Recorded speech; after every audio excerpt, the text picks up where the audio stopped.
Po vsem svetu obstajajo kraji, za katere mnogi mislijo, da so le na straneh Biblije, same zgodbe, same legende. A resnica je, da je veliko teh krajev resničnih, še vedno stojijo. In kar preseneča je, da obstajajo dokazi, ki potrjujejo, da je to res. Danes te bom v tem videu popeljal na kraje, ki niso le omenjeni v Svetem pismu, ampak imajo tudi ruševine, gore, jezera in napise, ki dokazujejo, da so se te zgodbe res zgodile. Od mest, ki so propadla, do krajev, kjer je Jezus zdravil, hodil in učil. O vsem tem bomo danes govorili. Toda preden začnemo, ne pozabite všečkati in se naročiti na naš kanal. To nam, ustvarjalcem vsebin, zelo pomaga. Najlepša hvala in zdaj začnimo. Cezareja Maritima. Cezareja se nahaja na obali Sredozemskega morja, približno 30 milj severno od Tel Aviva v Izraelu. Ustanovil jo je Herod Veliki in še danes ostaja zelo obsežen in osupljiv arheološki park. Prizor, ki kot da vabi, da se vrnemo tisoče let v zgodovino.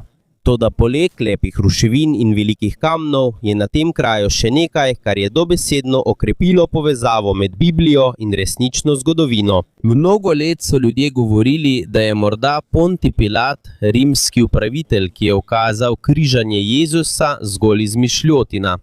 Pravijo, da ni dovolj dokazov zunaj Biblije, ki bi potrjevali njegov obstoj.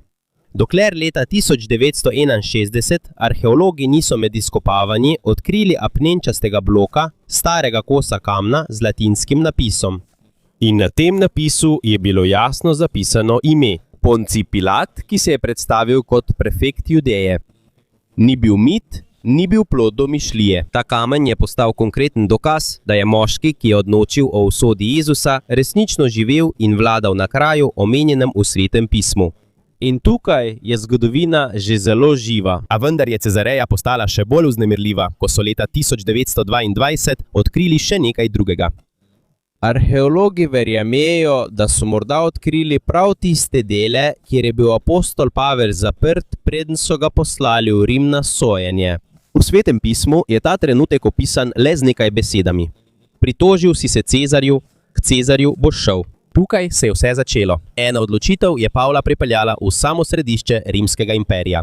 V tem mestu je bil tudi prvič krščen nekdo, ki ni bil Jud. Kornelij, rimski stotnik. Takrat je veliko ljudi verjelo, da je Jezusovo sporočilo namenjeno samo Judom. Tudi ko je apostol Peter obiskal Kornelijevo hišo, se je vse spremenilo. Tam je spoznal pravo božje sporočilo. Vsak človek je pomemben, ne glede na raso, kulturo ali poreklo. In prav tukaj, na tem mestu, so bila prva vrata odprta za pogane, nejudovske ljudi, ki so sprejeli Jezusa. Toda Cezareja Maritima ni bila le priča čudežem in spremembam srca, temveč je bila tudi priča strašni nočni mori v zgodovini. Tukaj je umrl kralj Herod Agripa, isti kralj, ki je dal ubiti apostola Jakoba. V velikem gledališču, ki stoji še danes, so potekale igre in praznovanja v čast cesarju. Toda sredi hvalnic in vzklikov ljudi je Herod sprejel čaščenje, kot da je on sam Bog. In po Svetem pismu tega Bog ni spregledal. V trenutku, pravi Sveto pismo, "Immediately an angel of the Lord struck him down, and he was eaten by worms and died." Isang malagim at hindi malilimutang pangyayari, at nangyari mismo sa lugar na ito. Ezekijev predor, prehod, ki je rešil kraljestvo. Na jugu današnjega Jeruzalema je kraj, ki je videti kot miren vodni prehod. Toda v njegovi notranjosti se skriva eno najbolj osupljivih stvaritev starodavnega časa. To je Ezekijev predor, kamniti rov, skozi katerega še danes teče voda, čeprav je minilo že več kot 2000 let. Vse se je začelo leta 701 prvine Nestuštostom, ko je kralj Ezekija vladal v Jeruzalemu. Takrat se je približevalo Asirsko cesarstvo, najstrašnejša in najokrutnejša sila na svetu v tistem času. Ko se je njihova vojska približevala, je Ezekija videl, da je le še nekaj dni do napada na mesto. Če jim zmanjka vode, bodo hitro premagani. Zato je sprejel odločitev, ki ni bila kar tako, ampak korak, ki bo dobesedno rešil celo mesto. V sami Bibliji piše, da je Ezekija naredil bazen, kanal in pripeljal vodo v mesto. Toda, čeprav ta stavek zveni preprosto, je bilo to, kar se je v resnici zgodilo, zelo zahtevno. Izkopali so Ezekijev tunel brez sodobnih orodij, brez svetlobe in brez vodila, razen zvoka kladiv, ki so odmevala pod kamnom. In še bolj neverjetno je, da sta dva skupini kopali iz nasprotnih smeri. Upali so, da se bodo srečali na sredini, čeprav niso vedeli, kako blizu so drug drugemu. Minila so stoletja in leta 1880 so v tunelu odkrili nekaj, kar je spremenilo razumevanje sveta. Na kamnu je bil vklesan starodaven napis v hebrejščini. Opisuje prav trenutek, ko sta se dve skupini srečali. Po zapisu, ko je ostalo še 3 komolce, preden sta se obe jami združili, so zaslišali glas človeka. To je bil znak, da se bodo kmalu srečali. Srečanje je bilo skoraj neuspešno, a na koncu so uspeli zaradi čudeža, ki se je zgodil v temi. Če danes pogledaš predor, je skoraj neverjetno, kar so naredili. Naklon tega predora je zelo blag. Od začetka do konca se je spustil le za 30 cm. Ob tako natančnih merah voda še danes teče skozi predor. 2700 let po izkopu, leta 2023, je to potrdila analiza z ogljikom 14. Znanstveni test, ki meri starost starodavnih predmetov, je pokazal, da je bil ta predor zgrajen okoli leta 700 p.N. Štuto. Kot je zapisano v Svetem pismu, je to izjemna potrditev, da zgodba, zapisana pred 1000 leti, ni mit, ampak zgodovina. Toda ta predor skriva še globjo skrivnost. Voda, ki prihaja iz notranjosti, vodi do posebnega kraja, Siloamski bazen. Ta kraj je bil pozabljen. Po mnogih stoletjih je Jezus tam naredil enega svojih najbolj znanih čudežev. In ta bazen skriva skrivnost, o kateri bomo govorili v naslednjih delih, zato ostani z nami. Še preden so naredili predor, ga je omenil prerok Izaija. Zgradili ste rezervoar med 2 zidovama za vodo iz starega bazena. Kot da je prerokba natančno opisala, kaj bo naredil Ezekija. Prehod, ki bo rešil Jeruzalem pred napadom Asircev, in bo kasneje priča tudi čudežu, ki ga je naredil Jezus.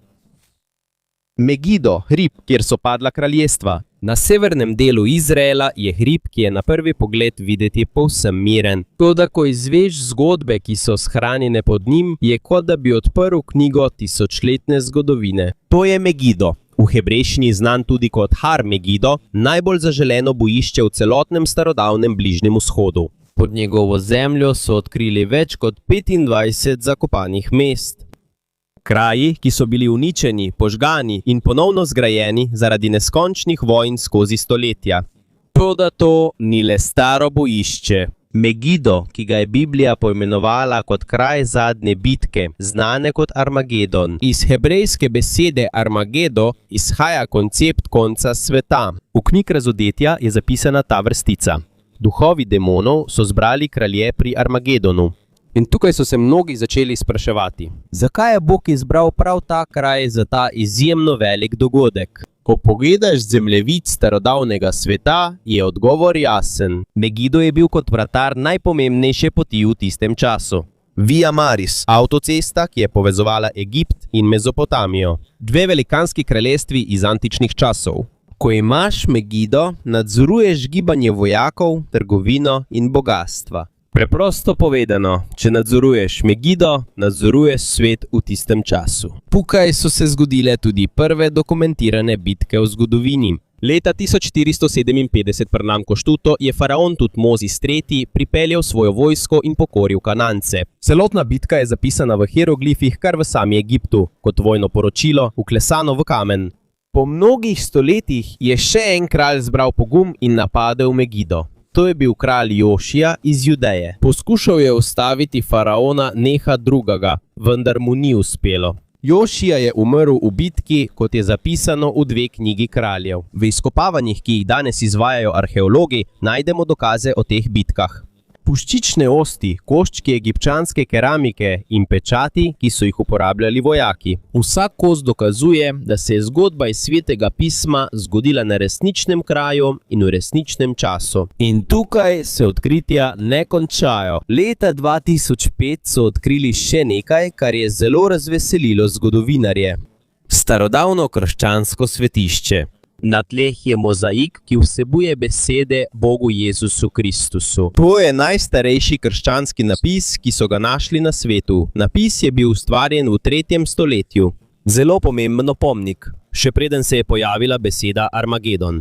Kot simbol strahu je to najprej postal simbol upanja. Še danes veliko ljudi obiskuje ta kraj. Spenjajo se na vrh hriba in od tam lahko vidiš široko in ravno planjavo, ki sega vse do roba pogleda. In ko stojiš tam, razumeš, zakaj je apostol Janez v razodetju opisal, da se bodo tukaj zbrale vojske z vseh koncev sveta za zadnjo bitko. Sama pokrajina ti pove, da se lahko tukaj začne konec. Kafarnaum, mesto, ki je videlo njegova čudesa. Na obali Galilejskega jezera, na kraju, ki se danes imenuje Tel Ham, lahko vidimo ruševine mesta, ki je nekoč bilo središče čudežev, ozdravitev in naukov. To je Kafarnaum, mesto, kjer je Jezus naredil več čudežev kot kjerkoli drugje v celotnem Izraelu. Leta 1894 so frančiškani določili njegovo natančno lokacijo, potem ko so izkopali starodavne napise, ki omenjajo Karnahum. Tukaj se je začela oblikovati podoba mesta, ki je postalo dom Jezusa v večjem delu njegovega delovanja. Kraj, ki je dobesedno postal srce duhovne revolucije, ki je spremenila svet. Toda vprašanje je, kako je izginilo mesto, ki je bilo priča tolikim čudežem. Pod marmorno sinagogo iz 4. stoletja so arheologi odkrili še starejšo sinagogo, zgrajeno iz črnega kamna. In prav tam je učil Jezus. Na tem kraju je izrekel besede: Jaz sem kruh življenja. Ta izjava naj bi kazala, da samo on daje pravo duhovno življenje. V okolici so odkrili tudi kovance in keramične delce iz časa drugega templja. To dokazuje, da je bilo mesto v času Jezusa zelo aktivno in živahno. In tukaj so se zgodile nekatere najpomembnejše zgodbe v evangelijih. V Kafarnaumu je Jezus poklical Mateja, cestninarja, naj mu sledi. Tukaj je bil ozdravljen tudi paraliziran moški, ki so ga spustili skozi streho, ker zaradi množice niso mogli priti do Jezusa.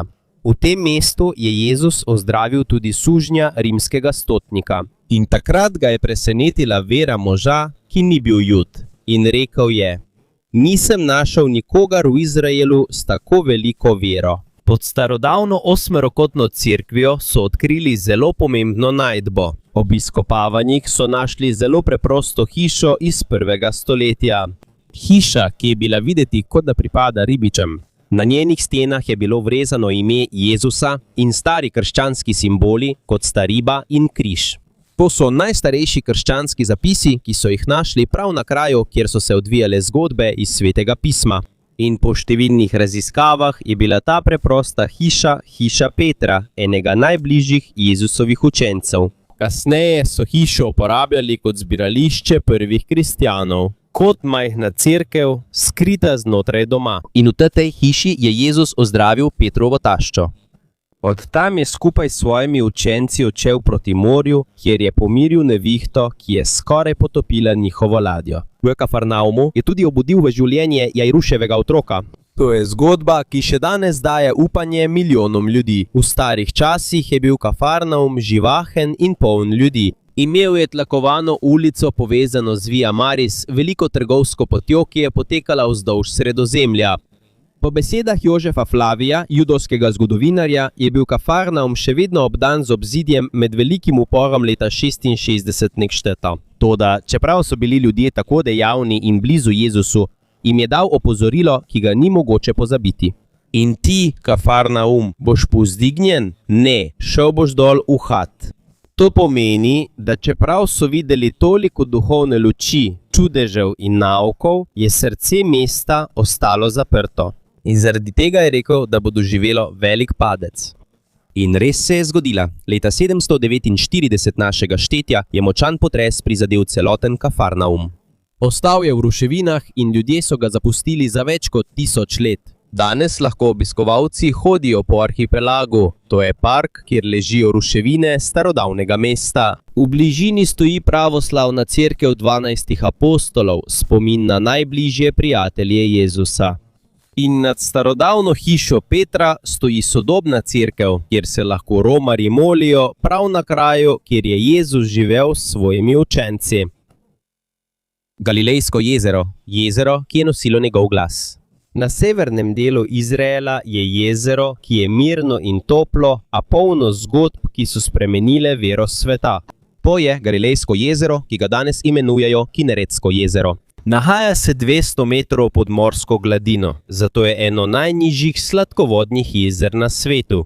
Tukaj so se zgodili nekateri najbolj osupljivi trenutki Jezusovega delovanja. Tukaj je poklical svoje prve učence.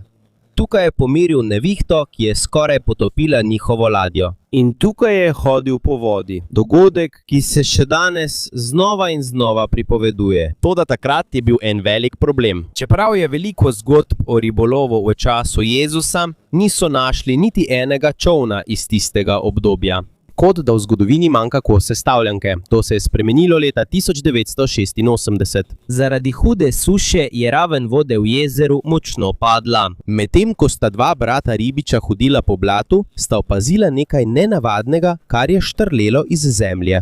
Kos starega lesa. Poklicala sta arheologe in takrat se je izoblikoval neverjeten zaključek. Čoln iz 1. stoletja, točno iz časa Jezusa.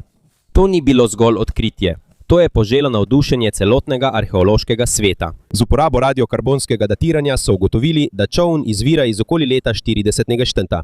Dolžina čolna je 27 čevljev in lahko prevaža do 15 ljudi. In ko pomisliš na to velikost, besede iz svetega pisma kar oživijo, ko pravijo, stopil je v enega od čolnov in učil ljudi iz njega. Postane bolj resnično, bolj globoko. Pogled raziskovalcev se je nato usmeril tudi na okolico jezera. Arheolog je našel 16 starodavnih ostankov pristanišča v njegovi okolici. To dokazuje, da je bilo to območje v času Jezusa zelo živahno. Tukaj je srečal Petra, Andreja, Jakoba in Janeza, ribiče, ki so pustili svoje mreže, ko jim je rekel: "Pridite, sledite mi in naredil vas bom za ribiče ljudi." Še danes se na Galilejskem jezeru nenadoma pojavijo močne nevihte. Vetri iz gora nenadoma silovito padejo. Mirno jezero spremenijo v razburkano morje. Zato se je zgodilo, da je nastala velika nevihta. Učenci so bili skoraj prestrašeni do smrti. Medtem pa je bil Jezus povsem miren in je spal v čolnu. In čoln, ki so ga odkrili leta 1986, je še vedno tam do danes. To lahko vidiš iz oči v oči, ne kot turist, ampak kot priča zgodbi, ki je prečkala 2000 leti, da bi prišla do tebe. Siloamski ribnik, stopnice, kjer so slepi spregledali. V Jeruzalemu, na kraju, imenovanem Siloam, blizu najstarejšega dela mesta, se nahaja Siloamski ribnik. Kraj, kjer se je zgodil eden najbolj osupljivih Jezusovih čudežev. Moškemu, ki se je rodil slep, je prinesel čudež. Vzel je malo blata, ga namazal moškemu na oči in rekel: "Pojdi, umij se v bazenu Siloam." Mošti ga je ubogal in prvič v svojem življenju je videl. Več kot 1000 let so verjeli, da je bil čudež na drugem manjšem bazenu, dokler se leta 2004 ni zgodilo nekaj nepričakovanega. Med gradnjo kanalizacijske cevi je počila vodovodna cev. Med popravilom so delavci zadeli nekaj zakopalnih kamnov in nenadoma se je prikazala vrsta starodavnih stopnic. To niso bile navadne stopnice. Izkazalo se je, da je to monumentalni siloamski bazen, ki je omenjen v sami Bibliji. Opazili so bazen v obliki trapeza s 3 nivoji, pri čemer ima vsak nivo 5 stopnic. Točno se ujema z opisi iz 1. stoletja. Med izkopavanji so našli tudi kovance Aleksandra Janaja, Poncija Pilata in celo iz časa velikega judovskega upora leta 66 naše Stutaj. Vse to dokazuje, da je siloamski ribnik iz svetega pisma resničen in se nahaja prav na tem mestu. Ta ribnik je bil za Jude izjemno pomemben. Vsakič ob prazniku Sukot so duhovniki hodili po teh stopnicah navzdol, da bi zajeli vodo z zlatimi vrči.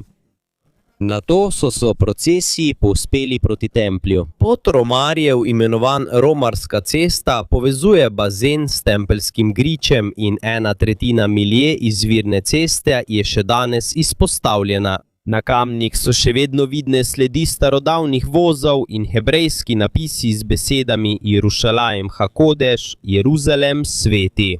Vsa najdba potrjuje, da je to duhovno srce starodavnega mesta. In leta 2026 bo celotno območje odprto za javnost. Ljudje bodo lahko hodili od siloamskega bazena do zahodnega zidu po isti poti, po kateri so hodili starodavni Romarji in po kateri je morda hodil tudi Jezus. Zidovi Jerihe, mesta, ki je padlo brez dotika. Na kraju, ki se danes imenuje Teles Sultan, blizu sodobnega mesta Jeriha, stoji majhen grič, ki je globoko pod morsko gladino.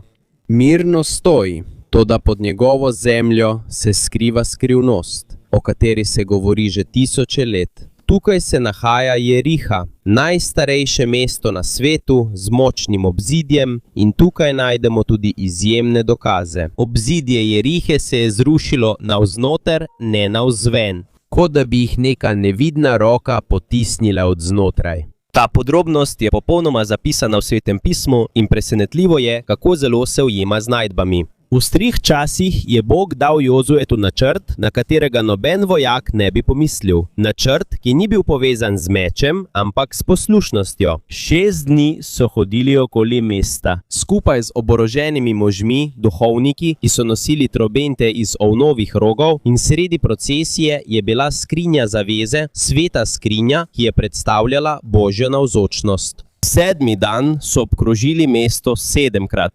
In ko so ljudje zakričali in so duhovniki zatrobili na trobente, je zid padel.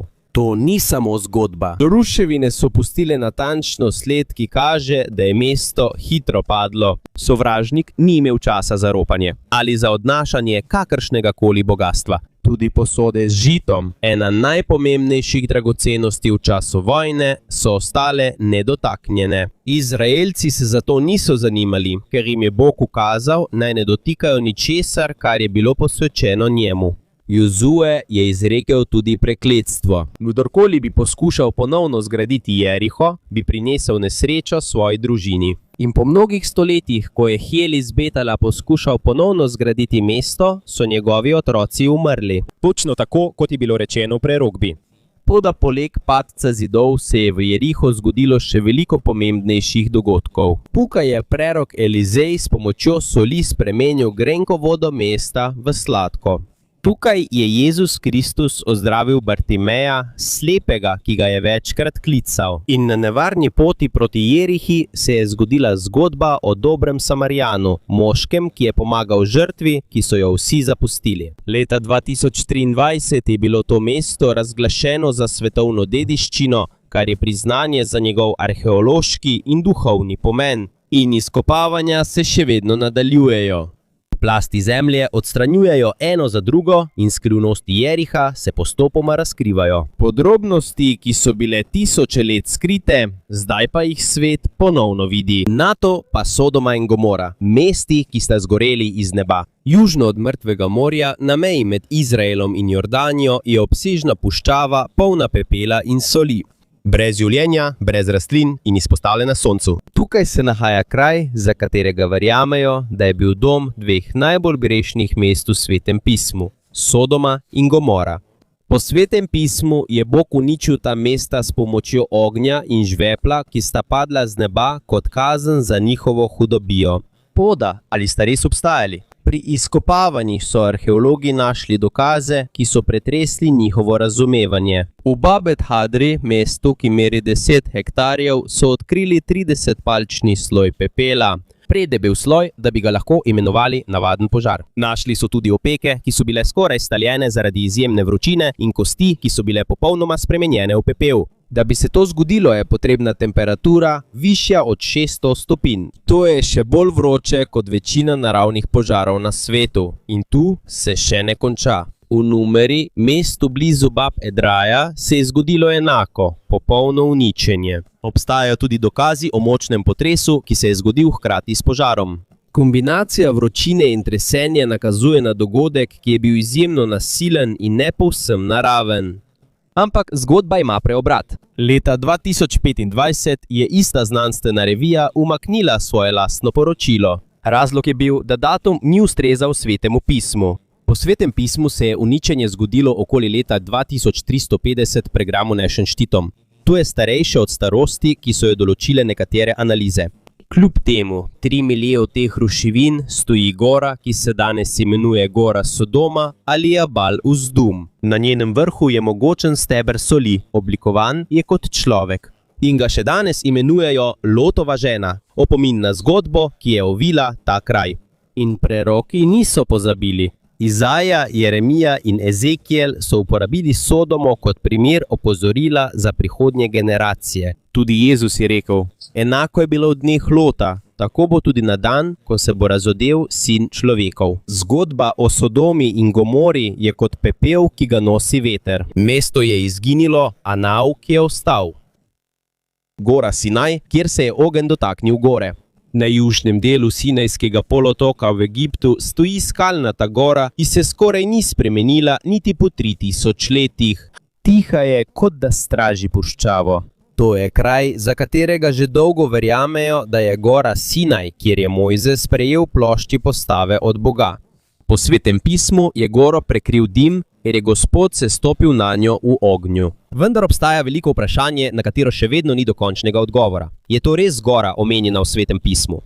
Tradicija pravi, da je odgovor pritrdilen. Ta gora je znana kot Džabal Musa, kar pomeni Mojzesova gora. Obstaja starodavni egipčanski papirus iz leta 2000 prnesište tupiro z imenom TNHT, ki je podoben besedi Sinaj. To nakazuje, da so to območje že imenovali s tem imenom, še preden je prišel Mojzes. Na vrhu Džabal Musa je jama. Nekateri verjamejo, da je to kraj, kjer se je prerok Elija skril stoletja po času Mojzesa. In v skalah gore so našli tudi starodavne vklesane napise, imenovane grafiti, iz obdobja od 4. do 7. stoletja našega štetja. Te napise so napisali romarji, ki so prihajali sem več kot 1600 let. Ob vznožju gore stoji samostan svete Katarine, najstarejši samostan, ki se še vedno uporablja. Vendar pa se pogosto pojavlja eno vprašanje. Ali so našli kakšen jasen dokaz o taborišču Izraelcev na tej gori? Odgovor je ne. Niso našli nobenih jasnih sledi mesta, templja ali stalnega prebivališča. A to ne bi smelo presenetiti nikogar. Izraelci so bili takrat nomadi.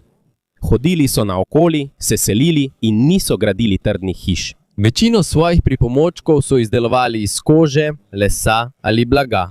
Materiali, ki v puščavi hitro razpadajo. In sama puščava v notranjosti je dragocena. Vrnili so se, ker so se zgodile določene stvari. Tako je tudi s tem. Nekaj, kar raziskovalcem daje upanje. Odkrite so bile protosinajske napise. Stare kamnite gravure iz obdobja 1500 do 1200 pred Štiten. Uporabljena je bila zgodnja različica semitske abecede. To kaže, da so bili v tisti regiji ljudje, ki so znali pisati v času Eksodusa. To še ni trden dokaz, vendar je sled, namig, da je zgodba morda bolj resnična, kot si nekateri mislijo.